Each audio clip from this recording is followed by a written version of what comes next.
ليس بغيبة في ستة متظلم ومعرف ومحذر ومجاهر بفسق ومستفت ومن طلب الإعانة في إزالة منكر. Imam An-Nawawi rahimahullah menjelaskan bahwa ada 6 keadaan yang dibolehkan menyebutkan keburukan seseorang. Dan itu tidak termasuk ghibah yang haram, karena ada kebutuhan syar'i di dalamnya.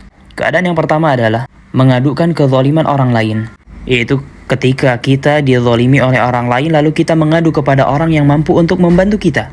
Contoh, kita mengadu kepada guru, "Pak, si fulan belum mengembalikan uang saya."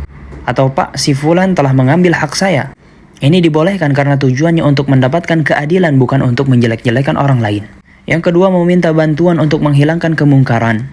Maksudnya adalah kita melaporkan kemaksiatan atau kesalahan kepada orang yang mampu menghentikannya. Contoh, kita melaporkan kepada guru bahwa ada murid yang merokok di sekolah.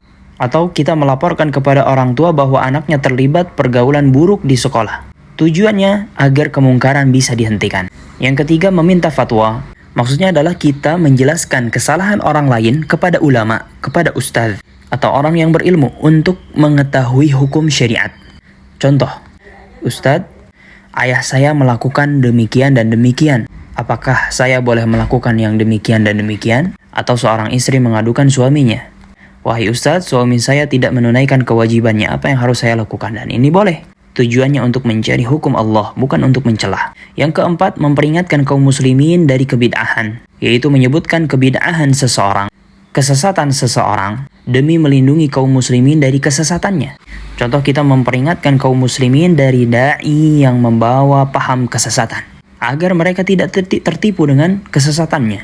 Maka ini boleh, dan bukan termasuk dari ghibah. Yang kelima, orang yang terang-terangan berbuat maksiat, yaitu kita melaporkan orang-orang yang sudah tidak malu di dalam menampakkan maksiat di depan orang lain. Misalnya seseorang secara terbuka memamerkan minum khamr atau sengaja mengumbar kemaksiatan di media sosial. Boleh bagi kita untuk menyebutkan namanya, memperingatkan kaum muslimin darinya, atau melaporkan ke pihak wewenang untuk menghentikannya. Dan yang keenam adalah menyebutkan ciri seseorang untuk memperkenalkan.